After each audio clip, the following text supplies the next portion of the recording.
하나님 말씀은 사무엘하 7장 1절로 17절 말씀입니다.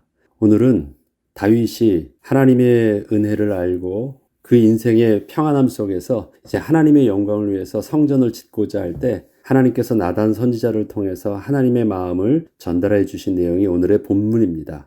너의 왕위가 견고하리라 하나님께서는 다윗에게 이렇게 약속해 주셨습니다. 영원하신 하나님의 시간의 개념과 유한한 생명을 가지고 사는 사람의 시간의 개념은 근본적으로 다릅니다.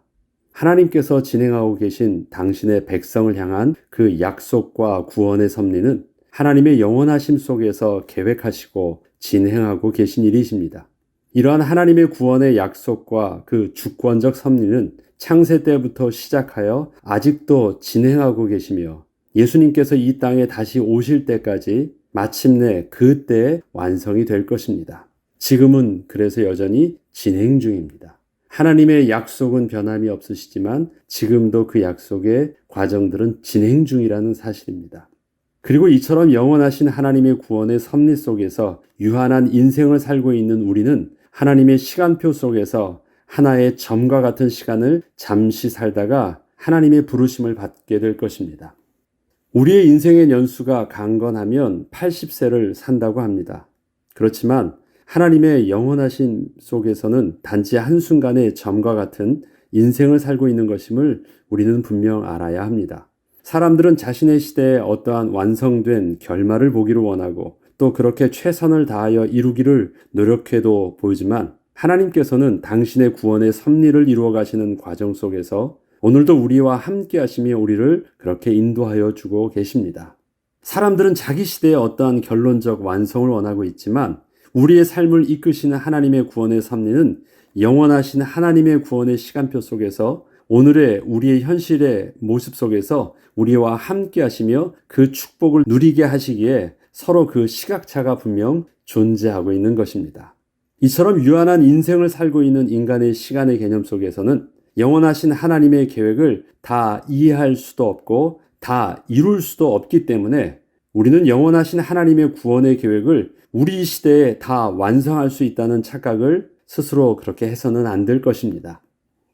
오늘 우리는 본문을 통하여 다윗이 자신이 지나온 삶을 되돌아보며 자신의 인생은 드디어 완성된 결말을 얻게 되었지만 아직도 하나님의 영광은 자기를 통하여서 마무리가 안 된 것으로 여기고 하나님의 영광을 위한 완성된 결론을 위하여 성전을 짓고자 하는 마음을 나단 선지자를 통하여 하나님께 묻고 있는 내용을 보게 됩니다. 이때 하나님께서는 나단 선지자를 통하여 자신을 위한 성전은 다윗이 지을 필요가 없다고 말씀해 주시며 그 성전은 다윗의 몸에서 날 씨를 뒤에 세워 그와 새로운 관계를 맺고 그를 통하여 성전은 짓게 하실 것이라고 말씀하여 주셨습니다. 이렇게 다윗의 계획과 하나님의 계획이 서로 차이가 나게 된 것은 다윗이 자신의 유한한 인생의 시간표 속에서 자신을 향하신 영원한 하나님의 구원의 섭리를 스스로 볼 수 없었기 때문이었습니다.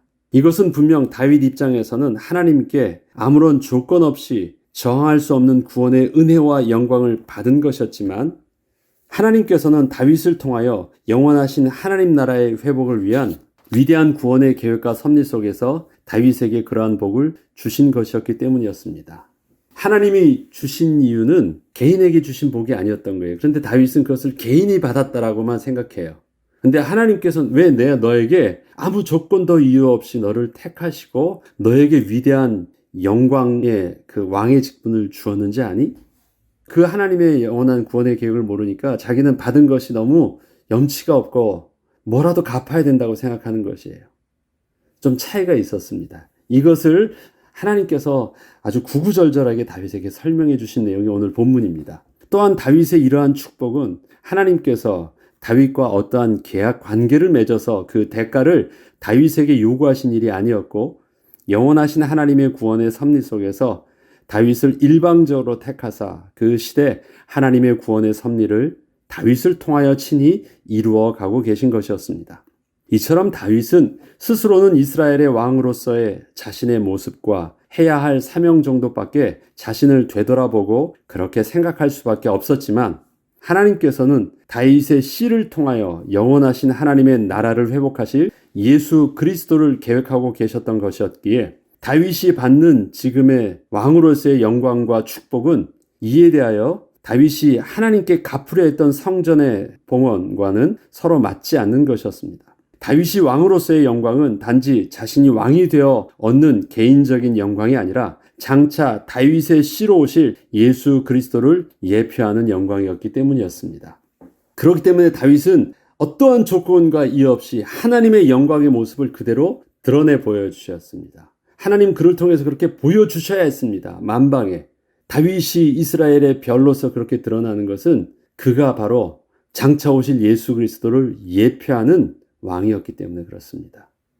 이때 다윗이 뭔가를 갚으려고 하고 자기 것처럼 생각하고 뭐 한다라는 것은 다윗은 잘 이해를 못하고 있었기 때문에 그렇게 고백을 했었는데 이것을 하나님께서 선지자를 통해서 다윗에게 들려주실 때 자기를 향하신 하나님의 계획을 그래서 깨닫게 되는 것입니다. 그것은 내일 더 하겠습니다. 때문에 하나님께서는 다윗에게 일방적 축복의 은혜를 약속하시면서 이렇게 말씀하여 주셨던 것입니다. 사무엘하 7장 15절로 16절 보면 내가 너의 앞에서 물러나게 한 사울에게서 내 은총을 빼앗은 것처럼 그에게서 빼앗지는 아니하리라. 다시는 그렇게 왕위를 뺏고 안 뺏고 그럴 일들은 없을 것이라는 것입니다. 비록 왕으로서 사울처럼 그렇게 온전치 못한 실수를 한다 할지라도 그런 일들은 다시는 하지 않는다고 말씀을 하십니다. 너의 집과 너의 나라가 나의 앞에서 영원히 보존되고 내 왕위가 영원히 견고하리라 하셨다 하라. 왜 그럴까요? 왜 영원히 견고하리라 하셨을까요? 영원히 그 등불을 끄지 않는다고 하셨습니까? 다윗을 통해서 영원하신 참 왕 되신 예수 그리스도가 태어나실 것이기 때문에 이것은 하나님께서 선지자들을 통해서 예언하셨던 구원의 약속이셨습니다. 그것을 분명히 이루시겠다라는 것이에요. 다윗은 이제 자신의 인생과 자신에게 복을 주신 하나님의 은혜를 영원하신 하나님의 구원의 섭리 속에서 볼 수 있었습니다.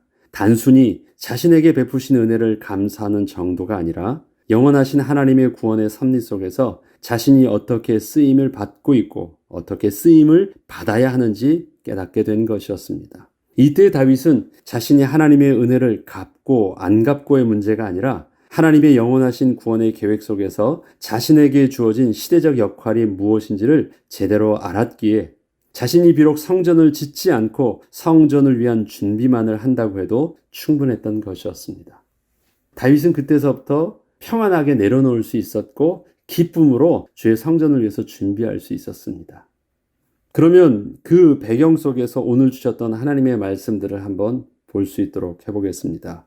내가 나를 위하여 내가 살 집을 건축하겠느냐? 하나님은 반문하듯이 이렇게 말씀하십니다. 그럴 마음이 전혀 하나님은 없고 너에게 주었다라는 것입니다. 그 밤에 여호와의 말씀이 나단에게 임하여 이르시되 가서 내 종 다윗에게 말하기를 여호와께서 이와 같이 말씀하시되 내가 나를 위하여 내가 살 집을 건축하겠느냐? 이스라엘 어느 지파들 가운데 하나에게 내가 말하기를 너희가 어찌하여 나를 위하여 백향목집을 건축하지 아니하였느냐고 말하였느냐. 어느 누구에게서도 그 마음에 의도도 없으셨다라는 말씀이십니다. 생각도 없으셨다라는 것입니다. 너희가 나를 위해서 뭐 어떤 성전을 짓거나 어떤 일을 하고자 하는 일들을 맡긴 적이 없다라는 것입니다. 하나님의 말씀의 표현은 하나님께서는 이스라엘 백성을 애굽에서 이끌어내시고 가나안으로 인도하여 주실 때부터 이스라엘 백성들에게 뭔가를 원하여서 시키려고 하신 의도가 전혀 없으셨다고 말씀하시는 것이었습니다. 하나님께서는 다윗이 당신과 당신의 백성이 맺어지는 관계의 비밀이 하나님의 은혜의 끈으로 맺어지는 것임을 분명히 알기를 원하셨습니다. 서로 주고받는 관계가 아니라 하나님께서 일방적으로 은혜를 베푸시고 우리는 그 안에서 하나님을 기뻐하며 그 하나님으로 만족하고 그 하나님의 말씀에 순종함으로 그 하나님의 영광이 세상에 드러나게 하셔서 하나님을 영화롭게 하는 백성이 되게 하시기를 원하신 것입니다. 성전에 대한 오해가 풀려야 하나님과 하나님의 백성과의 참된 관계가 회복되고 또 그렇게 회복되면 참된 예배를 드릴 수 있는 것입니다. 사무엘하 7장 8절로 12절에 보면 내가 위대한 자들의 이름같이 내 이름을 위대하게 만들어 주리라 말씀하십니다. 하나님은 이때 무엇을 염두에 두고 있습니까? 그 위대함 속에서 다윗의 영광이 장차 오실 예수 그리스도의 영광을 예표할 만큼의 영광의 모습을 바라보고 계신 것이에요. 그래서 이렇게 말씀하시는 것입니다. 그러므로 이제 내 종 다윗에게 이와 같이 말하라. 만군의 여호와께서 이와 같이 말씀하시기를 내가 너를 목장 곧 양을 따르는 데에서 데려다가 내 백성 이스라엘의 주권자로 삼고 내가 가는 모든 곳에서 내가 너와 함께 있어서 내 모든 원수를 내 안에서 멸하였은즉 땅에서 위대한 자들의 이름같이 내 이름을 위대하게 만들어 주리라. 내가 또 내 백성 이스라엘을 위하여 한 곳을 정하여 그를 심고 그를 거주하게 하고 다시 옮기지 못하게 하여 악한 종류로 전과 같이 그들을 해하지 못하게 하여 전에 내가 사사에게 명령하여 내 백성 이스라엘을 다스리던 때와 같지 아니하게 하고 너를 모든 원수에게서 벗어나 편히 쉬게 하리라. 여호와가 또 내게 이르노니 여호와가 너를 위하여 집을 짓고 내 수완이 차서 내 조상들과 함께 누울 때 내가 내 몸에서 날 내 씨를 내 뒤에 세워 그의 나라를 견고하게 하리라. 이는 단순히 다윗 후대 솔로몬만을 말하는 것이 아닙니다. 그의 후대를 통해서 하나님의 나라를 견고하게 하실 메시아의 언약을 그 안에 분명히 심어놓고 말씀하신 것이었습니다. 앞서 말씀드렸듯이 하나님이 우리에게 베푸시는 그 은혜를 불가항력적인 은혜라 표현을 합니다. 이것은 하나님께서 구원을 베풀기로 작정한 사람들에게 이 은혜가 임하는 것인데 하나님께서는 죄로 부패한 인간이 하나님께서 부르실 때 하나님의 부르심을 거부하고 저항하려는 인간의 죄의 체질을 뛰어넘으셔서 그리스도를 믿게 하여 주시는 은혜를 말합니다. 우리의 죄의 체질은 뭐예요? 하나님을 온전히 받아들이지 못해요. 그게 우리의 죄로 오염된 우리 육신의 모습이거든요. 근데 불가항력적인 은혜라는 것은 뭐예요? 그러한 우리의 죄의 체질을 뛰어넘어서 하나님께서 일방적으로 은혜를 담아주시겠다는 것입니다. 어떻게 그것이 가능합니까? 허물과 죄로 죽은 우리를 하나님의 창조의 능력으로 새 생명을 주셔서 그 은혜를 받기에 부족함이 없도록 인도하여 주신 것입니다. 저항할 수 없는 하나님의 은혜가 왜 우리에게 필요합니까? 나의 인격대로 맡겨놓으면 하나님의 은혜를 저항하니까. 그래서 우리랑 하나님은 딜하시거나 조건을 두지 아니하시고 하나님의 은혜를 베푸실 때는 일방적으로 베풀어 주신 것입니다. 그것이 우리에게 소망이 되어서 우리가 구원을 얻게 된 비밀이었던 것입니다.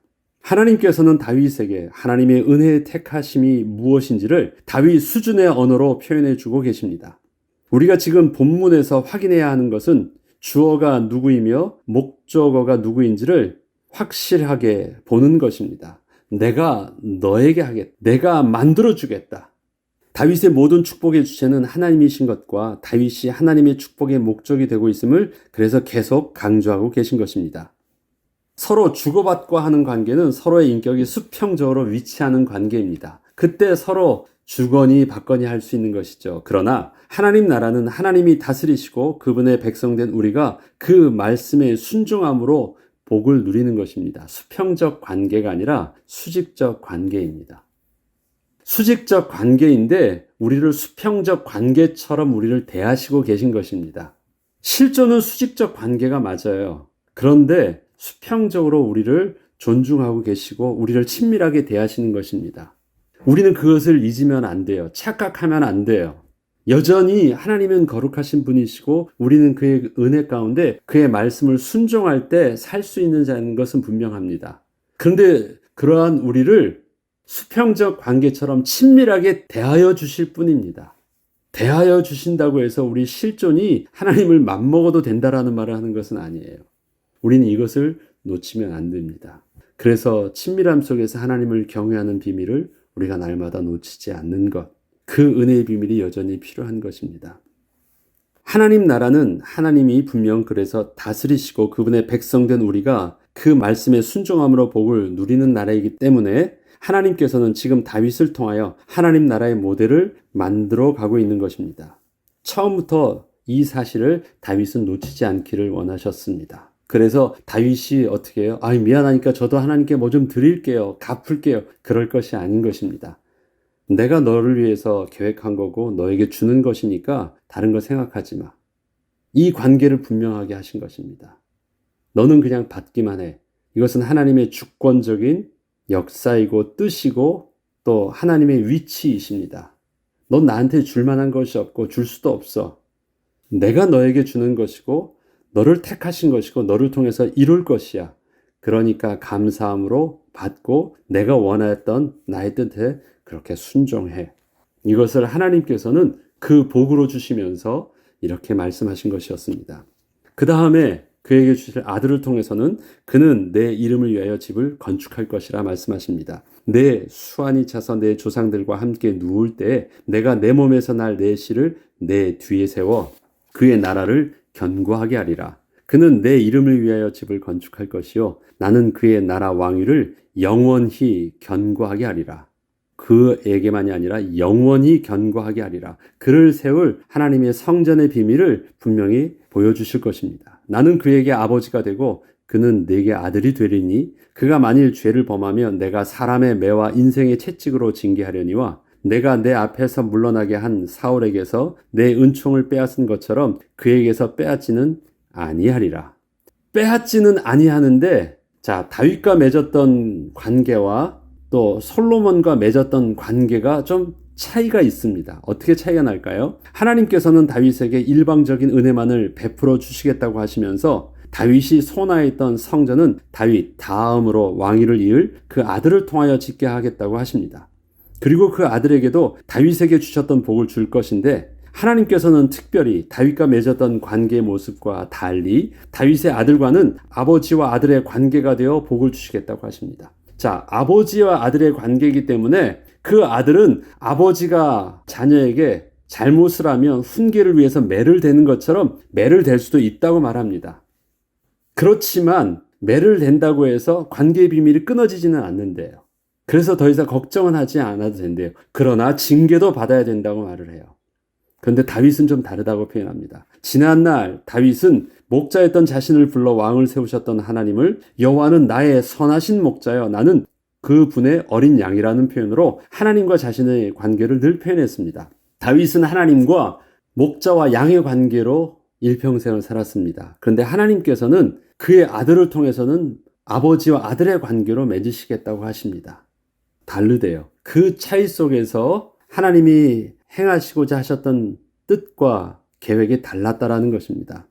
선하신 목자 앞에서 어린 양은 목자를 위해서 해줄 것이 하나도 없이 그저 모든 것을 받아야만 하고 인도받는 위치였던 것입니다. 목자에게서 양은 줄 것이 없습니다. 아무것도 목자가 그 양에게 대가를 바랄 것이 없습니다. 그러나 아버지와 아들의 관계는 조금 다릅니다. 사랑하는 자식을 위해서 훈계의 채찍도 들 수 있으며 아버지가 주신 것을 은혜로 갚아야 한다는 빚진 마음도 자식에게는 없습니다. 그저 아버지의 기업을 이어 그 뜻을 이루면 되는 것입니다. 또한 하나님께서는 그 아들을 통하여서도 하나님의 축복을 받게 할 것인데 그 축복은 아버지와 아들의 관계를 통하여서 성전을 짓는 것이기 때문에 그렇게 받는 보상적 축복이 아닌 하나님의 또 다른 은혜의 축복을 그 아들에게 베푸시겠다고 하시는 것입니다. 그래서 그 아들에게 있어서는 성전을 짓는 것과 그가 왕된 것과 같이 결부되지 않아도 되는 것이었습니다. 만약에 다윗이 된다면 다윗이 왕됨에 대한 보상으로 하나님의 그 성전에 서는 것입니다. 그래서 그 성전이 어느 만큼으로 제한되는 것이냐면 다윗이 받은 만큼의 보상으로 서는 것인데 이제 성전은 그렇게 비교되지 않고 하나님의 뜻대로 성전은 짓게 되게 되는 것입니다. 모세는 하나님께서 나를 계수할 수 있는 지혜를 달라고 기도를 했습니다. 영원하신 하나님의 구원의 섭리 속에서 오늘을 사는 유한한 인생의 모습을 우리도 사실적으로 볼 때 우리는 우리의 삶을 주의 시선 속에서 바라보며 그렇게 인도함을 받을 수 있을 것입니다. 나의 인생 속에서 나를 보니까 우리 삶에 조급하기도 해요. 또 한편으로는 내가 지금 이 나이가 되도록 남들은 다 되었는데 나는 뭐 아무것도 이룬 것도 없고 너무 늦은 것 같고 너무 조급하고 인생의 날수도 얼마 남지 않은 것 같고 이제 내 인생 다 산 것 같고 그것은 어떠한 시선으로 나를 보는 것입니까? 영원하신 하나님의 구원의 계획 속에서 나를 보고 있지 않고 나의 유한한 나의 인생의 모습 속에서 나를 바라보고 있어요. 그렇기 때문에 나는 조급하기도 하고 답답하기도 하고 다 이룬 것 같기도 하고 막 스스로 착각을 합니다. 그런데 하나님의 시선 속에서 나를 보면 얼마 남지 않은 나의 인생의 시간표 속에서도 영원하신 하나님의 구원을 이루시는데 부족함이 없도록 쓰임받을 수도 있습니다. 왜냐? 하나님께서는 앞서 말씀드렸듯이 선교사의 삶 속에서 한순간의 순교를 통해서도 하나님의 영원한 구원의 계획을 이루시는데 부족함이 없도록 사용하시기도 하셨기 때문에 그렇습니다. 우리 인생이 길고 짧고 우리 능력이 있고 없고의 문제가 아니라 하나님의 구원의 시간표 속에서 나를 바라볼 수 있다면 오늘의 짧은 인생의 시간표 속에서도 하나님의 영원한 구원의 계획을 이루시기에 부족함이 없는 삶을 저와 여러분은 오늘도 살 수 있을 것입니다. 하나님의 시간표의 비밀을 따라 모세가 기도했던 또 시편의 기자가 기도했던 것처럼 나를 계수할 수 있는 시간이 오늘도 저와 여러분의 있기를 주의 이름으로 축복합니다. 기도하겠습니다. 하나님 아버지 감사합니다. 우리에게 나를 계수할 수 있는 시간 속에서 영원한 하나님의 구원의 계획을 바라볼 수 있는 믿음의 눈을 열어주시고 그 하나님의 구원의 계획 속에서 나를 바라보게 하셔서 이제껏 지내었던 삶과 얼마 남지 않아 보이는 우리의 삶을 하나님의 영혼을 위해서 투자하며 영혼 속에서 쓰임받았음을 감사하는 은혜의 비밀을 회복하게 하여 주시옵소서.